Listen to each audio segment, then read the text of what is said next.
Recently, I had one of my shorts do really well in terms of views, and I've had a lot of you that have started following because of it, so thank you so much for that.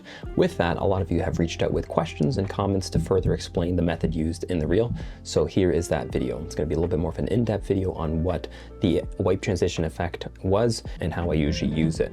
So what I think is really cool about this trick is that sometimes I'm looking to enhance an edit, and a wipe transition would work really well. But sometimes you might forget to shoot one on location, or maybe you have one that's pre-made, but the colors don't quite blend so well since it wasn't shot on location and it doesn't look organic. So that's what this trick is for. So I use my phone to emulate the slow shutter effect, and I don't change any settings on the camera. Though if you want, you can use a third-party app and slow down the shutter to enhance the look, but I always just use my normal camera. What you want to do is find the frame that you want to do the effect for. I sometimes then zoom in on my phone to make the motion blur more enhanced. Also, if your screen isn't so big, like your computer screen, you might get the corners on it. So zooming in will help you get the look more intentional, and you won't have to do some cropping in post.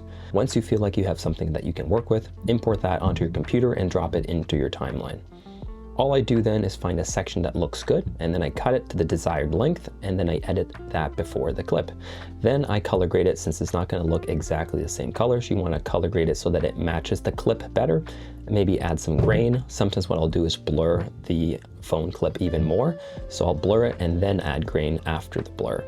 And then all I have to do is add some sound effects like whooshes or wipes, and that's it. You can find those sound effects on pretty much any platform that has sound effects.